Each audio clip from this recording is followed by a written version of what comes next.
تہجد کی نماز، جس کو صلاۃ اللیل بھی کہتے ہیں، رات کی نماز، یہ بڑی عظیم نعمت ہے۔ کہنے کو تو یہ فرض یا واجب نہیں ہے، اللہ تعالیٰ نے اپنے بندوں پر رحمت اور شفقت کرتے ہوئے اس کو فرض قرار نہیں دیا کہ ہر آدمی کے ذمہ لازم ہو کہ وہ ضرور تہجد پڑھے اور ضرور رات کی نماز پڑھے۔ اگر ایسا کر دیتے تو ہم جیسے کمزور لوگ پتہ نہیں کہاں جاتے۔ اللہ تعالیٰ نے فرض لازم تو نہیں کیا، لیکن سنت بنایا اس کو، اور سنت بھی ایسی ہے کہ اس کے ذریعے جو باطن کے مدارج طے ہوتے ہیں اور اس کے ذریعے جو انسان کی روحانی ترقی ہوتی ہے وہ کسی اور عمل میں شاید نہیں۔ اللہ تعالیٰ نے رات کی تاریکی میں نماز پڑھنے اور اللہ تعالیٰ کے ساتھ رابطہ جوڑنے میں جو تاثیر رکھی ہے وہ عجیب و غریب ہے، اور کوئی دوسرا عمل اس کی ہمسری نہیں کرتا۔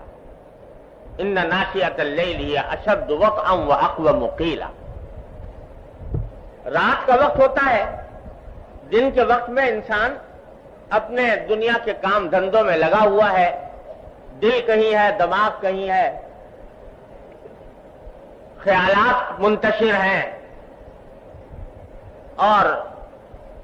کبھی کوئی بیچ میں حائل ہو گیا، کبھی کوئی بیچ میں حائل ہو گیا، یہ سلسلہ چلتا رہتا ہے۔ لیکن رات میں، رات کی تاریکی میں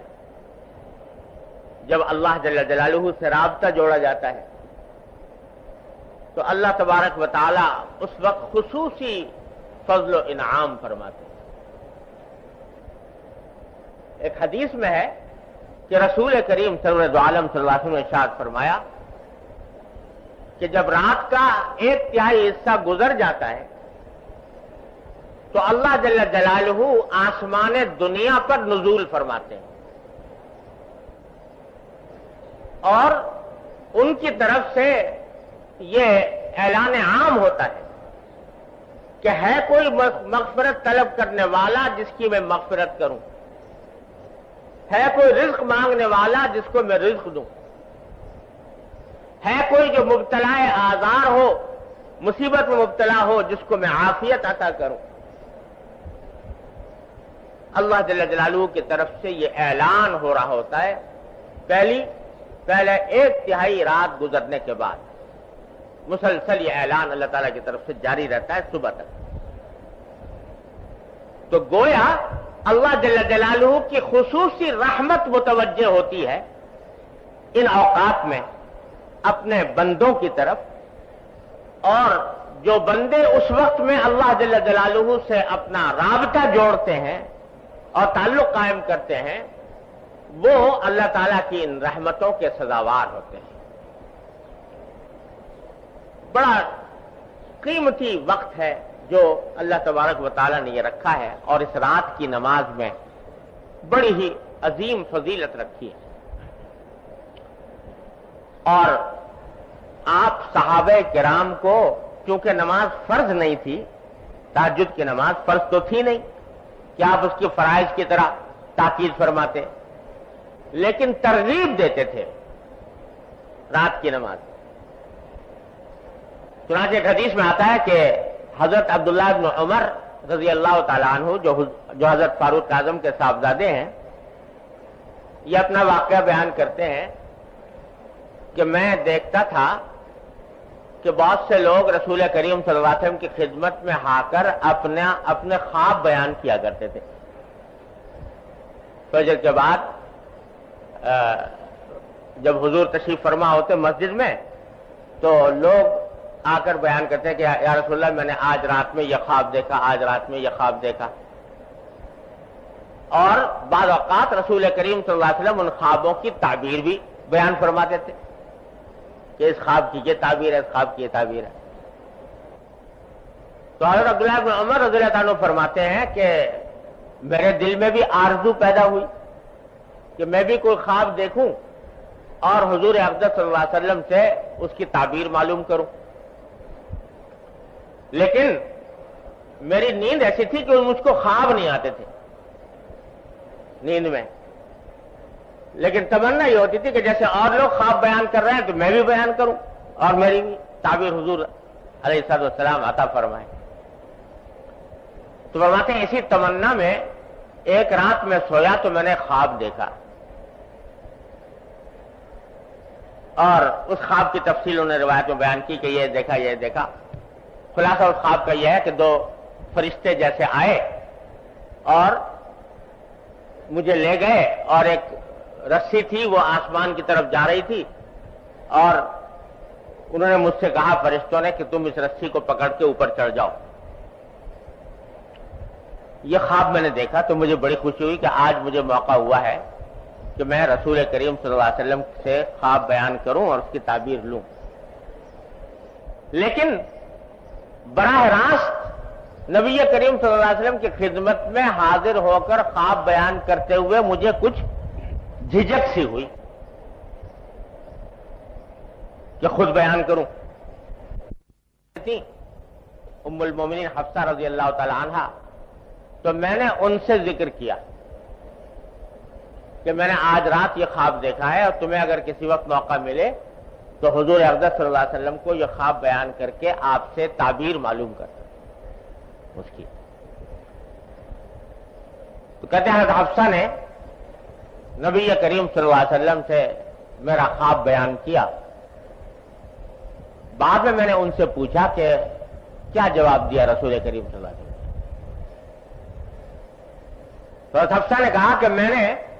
رسول کریم صلی اللہ علیہ وسلم سے آپ کا خواب بیان کیا تھا، تو اس خواب کو سن کر رسول کریم صلی اللہ علیہ وسلم نے فرمایا کہ نعم الرجل عبداللہ ابن عمر۔ دو جملے فرمائے، ایک جملہ یہ کہ عبداللہ ابن عمر بڑا اچھا آدمی ہے، عبداللہ ابن عمر بڑا اچھا آدمی ہے، اور پھر دوسرا جملہ فرمایا لو کان یصلی من اللیل، کاش کہ وہ رات کو بھی نماز پڑھا کرے۔ اچھا آدمی ہے لیکن کاش کہ وہ رات کو بھی نماز پڑھا کرے۔ حضرت عبداللہ بن عمر فرماتے ہیں کہ اس وقت تہجد کی نماز پڑھنے کا عادی نہیں تھا، رات کو پڑھتا نہیں تھا، لیکن جس دن سے میں نے نبی کریم سرور دو عالم صلی اللہ علیہ وسلم کا یہ ارشاد سنا کہ عبداللہ بن عمر اچھا آدمی ہے، کاش کہ وہ رات کو نماز پڑھا کرے، تو اس دن سے الحمدللہ کبھی تہجد کے فرض اور واجب نہیں، اس واسطے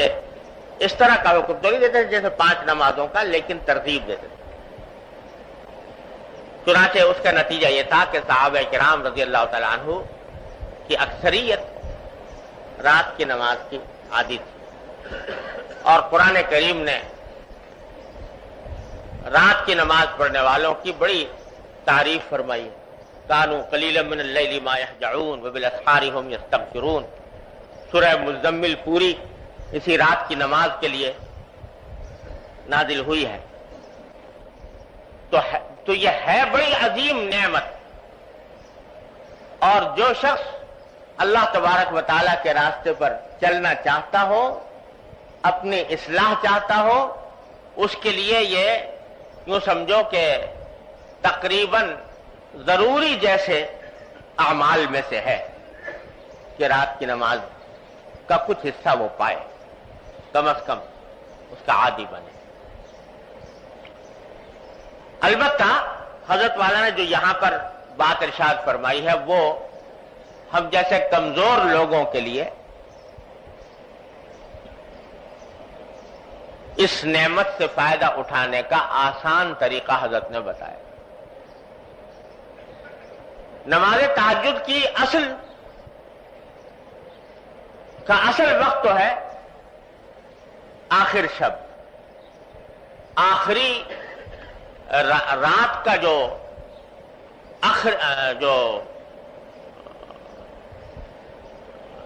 رات کا جو آخری حصہ ہے وہ افضل وقت ہے تہجد کا۔ بلکہ فقہائے کرام نے یہ فرمایا ہے کہ اگر رات کو 3 حصوں میں تقسیم کیا جائے تو دوسرا تہائی حصہ یہ افضل ترین وقت ہے کہ آدمی اس وقت میں تہجد پڑھے، پھر چاہے بعد میں سو جائے اور پھر فجر کے لیے اٹھے۔ اور اگر رات کو 2 حصوں میں تقسیم کیا جائے تو آخری حصہ جو ہے وہ زیادہ افضل ہے تہجد کے لیے۔ تو اصل بات یہ ہے کہ آدمی کو چاہیے کہ اس کا اہتمام کرے کہ اللہ تبارک و تعالیٰ توفیق دے تو آخر شب میں بیدار ہو کر تہجد کی نماز ادا کرے۔ لیکن ایک حدیث ہے جو معجم طبرانی میں مروی ہے، اس میں رسول کریم صلی اللہ علیہ وسلم نے ارشاد فرمایا کہ لا بد من صلاۃ بلیل ولو حلب شاہ، کہ رات کے وقت میں کچھ نماز پڑھنا ضروری ہے۔ ضروری ہونے کا معنی یہ کہ اللہ تبارک و تعالیٰ کی رحمتوں کو متوجہ کرنے کے لیے اور اپنی اصلاح کی خاطر آدمی کو ضروری ناگزیر ہے کہ وہ رات کے اندر کچھ نماز پڑھے۔ اور فرمایا ولو حلب شاۃ، چاہے وہ اتنی ہی دیر کیوں نہ ہو جتنی دیر میں ایک بکری کا دودھ دویا جاتا ہے۔ بکری کا دودھ اگر دوئیں تو بہت زیادہ وقت نہیں لگتا اور جلدی دوہا جاتا ہے، کیونکہ دودھ کم ہوتا ہے بکری کا گائے اور بھینس کے مقابلے میں۔ تو مطلب کہ جتنی دیر میں بکری کا دودھ دویا جاتا ہے اتنا ہی کیوں نہ ہو، لیکن نماز رات کی نماز فرمایا لا بد من صلاۃ باللیل، ضرور ہونی چاہیے اور کسی مومن کو وہ چھوڑنی نہ چاہیے۔ پھر آگے فرمایا، یہ حدیث ہی کا حصہ ہے کہ وَمَا كَانَ بَعْدَ صَلَاةِ الْعَشَاءِ فَهُوَ مِنَ اللَّيْلِ، کہ نماز عشاء کے بعد جو بھی نماز پڑھی جائے وہ صلاۃ اللیل میں داخل ہے، تہجد کے مفہوم میں داخل ہے، جو عشاء کے بعد جو بھی نماز پڑھی جائے۔ اس نے اللہ تعالی اس حدیث میں رسول کریم سرور دو عالم صلی اللہ علیہ وسلم نے ہم جیسے کمزوروں کے لیے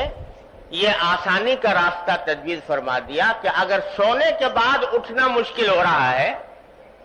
تو اول شب میں نماز عشاء پڑھنے کے بعد بھی اگر کچھ نماز تہجد کی نیت سے صلاۃ اللیل کی نیت سے پڑھ لی جائے تو انشاءاللہ تہجد اور صلاۃ اللیل کی برکات سے محرومی نہیں ہوگی۔ اس لیے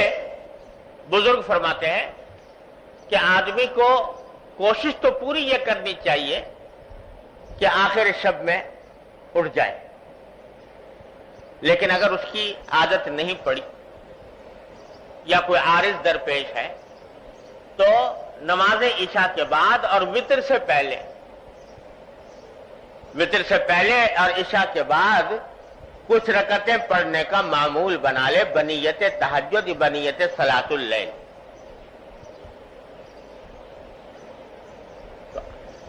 وہ تو روزانہ پابندی سے پڑھے، ساتھ ہی کوشش کرتے رہے کہ آخر شب میں بھی آنکھ کھل جائے، اور آخر شب میں آنکھ کھل جائے تو پھر اس وقت میں جتنی توفیق ہو اس وقت میں پڑھ لے، اور اگر فرض کرو آنکھ نہ کھلی تو کم از کم عشاء اور وتر کے درمیان جو نماز پڑھی ہے وہ صلاۃ اللیل تہجد کے حکم میں انشاءاللہ لکھی جائے گی اور تہجد اور صلاۃ اللیل کی برکات سے مکمل محرومی نہیں ہوگی۔ تو یہ کام تو بھائی ہر مومن کو کرنا ہی چاہیے کہ عشاء اور وتر کے درمیان کچھ رکعتیں پڑھ لے تہجد کی نیت سے، 4 پڑھ لے، 6 پڑھ لے، 8 پڑھ لے، جتنی توفیق ہو اتنی پڑھ لے، اور پھر کوشش ساتھ میں یہ بھی رہے، لیکن اس کا مطلب یہ نہیں ہے کہ اس پر اکتفا کر کے بیٹھ جائے، بلکہ اپنی یہ کوشش جاری رکھے کہ آخر شب میں بھی میں اٹھوں، اور جب اٹھ جائے تو اس وقت کی نماز بھی ادا کر لے۔ اور جیسا میں نے عرض کیا کہ یوں تو نماز تہجد کے لیے کوئی خاص تعداد اس طرح کی مقرر نہیں ہے کہ بھئی اتنی ہی پڑھنی ہے ضرور، جتنے بھی موقع مل جائے، 2 پڑھ لے، 4 پڑھ لے، 6 پڑھ لے، 8 پڑھ لے، 10 پڑھ لے، 12 پڑھ لے، سب جائز ہے۔ اور اس میں سے کچھ اول شب میں پڑھ لیں، کچھ آخر شب میں پڑھ لیں، یہ بھی جائز ہے۔ اور البتہ وتر کا حکم یہ ہے کہ اگر آخر شب میں اٹھنے کا پکا یقین ہو تب تو وتر آخر شب میں پڑھنے چاہیے، اور اگر پکا یقین نہیں ہے، پتہ نہیں کہ میری آنکھ کھلے گی کہ نہیں کھلے گی، تو پھر وہ وتر اول رات ہی میں پڑھ لینے چاہیے۔ پھر اگر فرض کرو آنکھ کھل گئی تو دوبارہ وتر دہرانے کی ضرورت نہیں، صرف تہجد کی نماز پڑھ لے، یہ بھی کافی۔ لیکن اس طرح عادت ڈالنے کی ضرورت ہے۔ اور یہ جو میں نے عرض کیا کہ آخر شب میں اٹھنے کی کوشش کرے، اس کے لیے حضرت والا نے ایک اور ہمارے حضرت والا حضرت قبل العمر قدس اللہ تعالیٰ سرہ کا عجیب یہ مزاج تھا کہ کمزور سے کمزور اور بے ہمت سے بے ہمت آدمی کے لیے بھی کچھ نہ کچھ نسخہ تجویز فرما دیتے تھے، کہ کوئی یہی نہیں کہ کوئی باہمت بڑا طاقتور اور مضبوط آدمی ہو تو وہی عمل کر سکتا ہے، نہیں، جو کمزور ہیں، بے ہمت ہیں، ان کے واسطے بھی کوئی نہ کوئی آسان نسخہ ایسا تجویز فرما دیتے تھے کہ عمل کر لیں تو انشاءاللہ اس کا کچھ نہ کچھ نفع ان کو ہو جائے۔ تو حضرت نے فرمایا جن لوگوں کو آخر شب میں اٹھنے کی عادت نہیں ہے تو وہ ایک کام کر لیں۔ فرما دیتے کہ اکثر ایسا ہوتا ہے کہ رات کو سوتے سوتے کسی نہ کسی وقت آدمی کی آنکھ کھل جاتی ہے، کبھی قضاء حاجت کے لیے پیشاب وغیرہ کی ضرورت پیش آ گئی، کبھی ویسے ہی آنکھ کھل گئی تھوڑی دیر کے لیے۔ فرما دیتے کہ اس جب کہ آنکھ کھل گئی تو اس وقت تھوڑی دیر کے لیے بستر پر بیٹھ جاؤ۔ کیا تو میں نہیں کہتا کہ جاؤ جا کے وضو کرو اور نماز پڑھو، لیکن ابتدا میں جب آنکھ کھلی تو تھوڑی دیر کے لیے بستر پر بیٹھ جاؤ اور بیٹھ کر یہ سوچو کہ یہ وہ وقت ہے جس کے بارے میں حدیث میں آیا ہے کہ اللہ تعالیٰ کی طرف سے پیغام آ رہا ہے، اعلان عام ہو رہا ہے کہ ہے کوئی مغفرت مانگنے والا جس کی میں مغفرت کروں۔ تو یہ تصور کر کے تھوڑی دیر کے لیے دعا کر لو بیٹھ کے، ایک تو اپنی مغفرت کی دعا کر لو اور دوسرے اس بات کی دعا کر لو کہ یا اللہ مجھے تہجد میں آخر شب میں اٹھنے کی توفیق نہیں ہو رہی، اپنے فضل و کرم سے مجھے یہ توفیق عطا فرما دیجئے۔ فرمایا یہ دعا کرو، پڑھ کے سو جاؤ۔ حضرت فرماتے ہیں اگر اتنا ہی کر لو تو جو آدمی یہ کام کر لے گا پابندی سے تو انشاءاللہ اللہ تعالیٰ کی طرف سے اس کو توفیق ہوگی اور ضرور ہوگی انشاءاللہ، اگر پابندی سے یہ کام کر لیں۔ تو ہمارے حضرت والا حضرت قبل العمر قدس اللہ تعالیٰ سرہ فرماتے تھے کہ حقیقت کا مزاج یہ تھا کہ وہ لوگوں کو لانے کے لیے آسان سے آسان تجویز بتاتے تھے۔ جیسے دانہ ڈالا جاتا ہے نا